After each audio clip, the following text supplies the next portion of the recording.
Uranium, space, energy, crypto, video games. These are not the ETFs most Australians think of first. Usually it's VAS, A200, VGS or IVV. Now these are solid funds and they're popular for a reason. But the ASX ETF market is much bigger than the usual names you hear on finance podcasts, Reddit and YouTube. Right now there are ASX listed ETFs giving Australian investors access to some very specific and unusual themes. And over the last 12 months, some of these ETFs have delivered returns that the big mainstream ETFs simply couldn't match. Now, short disclaimer, these are not automatically better investments. Many are narrow, volatile, and cyclical, but they show how much bigger the ASX ETF market is than the usual names. But the point is, if you're only knowing the big ETF names, you're only seeing a small part of what's available, because Australia is only around 2% of the global equities market. And with over 480 ETFs available on the ASX right now, Australian investors can access international markets, niche industries, and global themes that usually don't show up in a standard Aussie share portfolio. So in this video, I'm going to take you through some of the coolest ASX listed ETFs you've probably never heard of. Let's get into it. Part 1, the future. In the current ETF landscape, you're no longer limited to broad technology or broad global shares. Let's start with SEMI, the Global X Semiconductor ETF. This is probably one of the most important ETFs in this whole video, because if you strip away all the hype around artificial intelligence, cloud computing, robotics, EVs, defense systems, and modern electronics, a huge amount of that story comes back to semiconductors. So instead of just buying broad tech exposure through something like NDQ, SEMI narrows the exposure specifically to the companies making the hardware that powers the whole cycle. But it also makes the ETF more cyclical and more concentrated. Semiconductor companies are exposed to inventory cycles, export restrictions, customer demand changes, valuation risk, and big shifts in capital spending, though SEMI has returned a massive 120% over the past 12 months. Then you've got HMND, the Global X Humanoid Robotics ETF. This is a new one, and it's one of the most fascinating ETFs on the ASX because it's basically about the next phase of AI moving into the physical world. We're talking robots, sensors, control systems, and the wider robotics value chain. It's easy to understand why people get excited about this one. The themes can be real long before they become easy investments. A lot of the companies in this space are still early stage, capital intensive, and exposed to manufacturing cycles. So HMND is exciting, but it belongs firmly in the satellite part of your portfolio, not the core. Then there's RCKT, BetaShares Space Industry ETF, also a new one. This covers areas like satellite communications, launches, connectivity, space, infrastructure, and parts of the private space economy. 10 years ago, the idea of buying a space ETF on the ASX would have sounded ridiculous. Now it exists. But as always, the important thing is to check what it actually owns. Some holdings may be mature aerospace or defense businesses. Others may be much more speculative growth companies. Then you've got DTech, the Global X Defense Tech ETF. This gives investors exposures to companies involved in areas like AI, drone, cybersecurity, and defense innovation. It's a theme that's becoming far more prominent as governments globally spend more on national security and military technology. But there's also an ethical question with this one. Some people are happy to hold defense-related companies, others are not. Then there's GAME, BetaShares Video Games and Esports ETF. This gives you exposure to the gaming industry specifically. The investment story is easy to understand. Younger generations spend a huge amount of time and money in digital entertainment ecosystems. But like any concentrated thematic ETF, the risks are very real. Consumer tastes change, game launches fail, monetization can disappoint, and competition can intensify very quickly. And with GTA 6 scheduled for November 2026, possibly one of the most expensive and potentially most profitable video games ever made, gaming could be back in the mainstream conversation again. So these are just some of the things you are missing out on if you're only invested in Australia. But there's more. Part 2, energy. An energy ETF can mean completely different things depending on the product. OOO is the BetaShares Crude Oil ETF. But importantly, OOO does not hold barrels of oil. It gets oil exposure through futures contracts. So its returns can be affected by the mechanics of the futures market, not just the spot oil price. So this is not a simple long-term oil investment in the way many people assume. Global energy companies currency hedged ETF, Fuel, is different. It gives you exposure to global energy companies, so now you're owning the listed businesses rather than oil futures. Company profits, dividends, balance sheets, and sector valuations matter here. Then you've got HGen, the Global X Hydrogen ETF. Hydrogen is one of the more exciting long-term themes in the energy transition, especially in sectors that are hard to electrify. But the investment case and the technology case are not always the same thing. The companies in this space can be early stage, highly dependent on policy support, and very capital intensive. So HGen can move very sharply in both directions. It returned a massive 187% over the past year, and most Aussies probably completely missed it. And this is why I launched my newsletter to help Australians discover investment themes and ETF opportunities that nobody in Australia is really talking about. Check the description below. And then we get to uranium, Atom from Global X, and URNM from BetaShares. Both give you exposure to uranium and nuclear energy related businesses. Uranium is tied to energy security, decarbonisation, geopolitical supply concerns, and long-term electricity demand. That can create very strong moves, but it can also lead to very sharp pullbacks. Atom has returned around 73% over the past year. Now, these kinds of ETFs can produce massive returns when the cycle is in their favour, but they can also give a lot back when sentiment turns. That's why I look at their returns as cyclical, not as evidence that they're safe long-term compounders. That's why they belong in the satellite part of your portfolio, not your core holdings. Part 3, resources, precious metals, and critical materials. A lot of Australian investors think they already have enough resource exposure because they own VAS or A200 or IOZ. That's partly true. Those funds already hold the big miners. But if you want targeted exposure to a particular metals or mining theme, the ASX market goes much further than most people realise. PM Gold gives investors exposure to gold through the Perth Mint using a normal brokerage account. For investors who want to buy gold exposure without buying physical gold directly, it's a very simple route. PM Gold has returned roughly 27% over the past year, even after pulling back from its January highs. But most mainstream Aussie ETF portfolios built around VAS and VGS have little to no direct gold exposure, meaning for many investors, gold has been one of the major areas they have completely missed. But it's important to note that the gold price exposure is not the same as gold mining exposure. MNRS is BetaShares Global Gold Miners ETF, hedged into Aussie dollars. So instead of tracking the gold price directly, you're buying the mining companies. Those companies can sometimes outperform the gold price when conditions are good, but they can also underperform badly if costs rise or projects disappoint. Beyond gold, there are ETFs for more specific resource themes too. SLVM for silver miners, WIRE for copper miners, GMTL for rare earths and critical minerals. These give you targeted exposure to the metals behind electrification, batteries, robotics, and supply chain security, but they're much narrower than a broad resources ETF. Part 4, country and regional ETFs, most Aussies overlook. Most Australian investors think global exposure means one of 3 things: VGS, IVV, NDQ. But there are much more targeted international ETFs on the ASX that behave very differently from these broad global options. IKO gives investors exposure to South Korea, which is up a massive 178% over the past year. Now, this is not one of the first markets Australian investors think about, but it gives you exposure to semiconductors, technology hardware, autos, industrials, and exporters. So the market structure is very different from Australia and very different from the United States. Then you've got DRGN, the Global X China Tech ETF. This is a concentrated China technology play. It can move strongly when China tech sentiment improves, but it also comes with regulatory, geopolitical, governance, and currency risks. Then there's CNU, which is VanEck China New Economy ETF,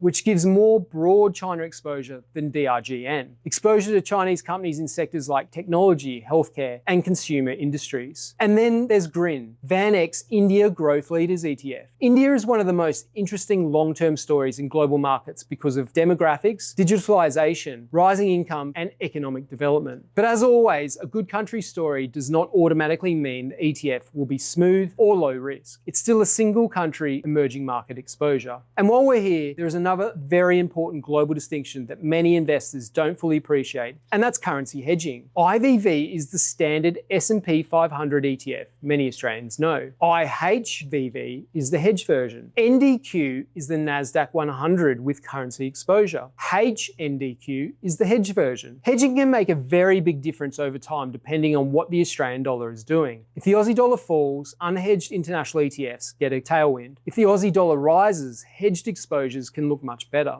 The Aussie dollar strengthened over the past year, which made a big difference. IVV returned 12.9%, while the hedged version, IHVV, returned 24.7%. That's why currency matters. During big moves in the Aussie dollar, hedged ETFs can produce very different results from unhedged ETFs. Part 5, crypto. Crypto ETFs are another area where the label can be misleading. IBIT gives you Bitcoin exposure, QETH gives you Ethereum exposure, CRYP gives you crypto companies. Three very different exposures. IBIT is basically about the price of Bitcoin. BlackRock itself frames it as a high-risk satellite exposure, and I think that wording matters. QETH gives exposure to Ethereum, which has a different investment story around blockchain infrastructure and smart contracts. But from a portfolio perspective, it is still highly volatile and speculative. CRYP is different again because it gives you exposure to listed companies connected to the crypto economy rather than direct spot crypto exposure. So even within a category as small as crypto ETFs, you can see how the label alone doesn't tell you enough. Part 6, cash ETFs. Cash ETFs are boring but useful. They're basically a place to park money inside your brokerage account while aiming to earn regular income. Technically, they do not pay bank interest the same way a savings account does. They pay ETF distributions. But the idea is similar. Your money sits in a lower risk cash style investment and the fund aims to pay you regular income. AAA is BetaShares' Australian high interest cash ETF. This is mainly about bank deposit exposure and is one of the simpler cash style ETFs to understand. Bill is iShares' core cash ETF. This one is built around short-term money market instruments rather than just bank deposit accounts. And MONY is VanEck's Cash Plus Active ETF, which goes a little further than plain cash by also using short-term credit securities issued by investment-grade entities. Part 7, less flashy but still important. Not every interesting ETF has to be about uranium, robots, or crypto. Some of the more genuinely useful, lesser-known ETFs are built around longer-term themes or portfolio construction ideas. Drug is BetaShares' global healthcare ETF, hedged in Aussie dollars. Healthcare might not seem as exciting as the other themes we've covered, but it sits on a durable trend that includes aging populations, medical innovation, pharmaceuticals, diagnostics, and long-term healthcare demand. Then you've got QUAL, VanEck's International Quality ETF. This one doesn't focus on one hot sector or one country. Instead, it looks for high-quality global companies. The kinds of companies that are usually financially stronger than average, that tend to make consistent profits, manage debt well, and hold up better when markets get rough. And then there's MVW, VanEck's Australian Equal Weight ETF. This one matters in Australia because our market is so concentrated in the major banks and miners. MVW changes the weighting method so you get a more even spread across companies, which gives you a different type of Australian equity exposure than a standard market cap weighted ETF. Then you've got food, BetaShares' Global Agriculture Currency Hedged ETF.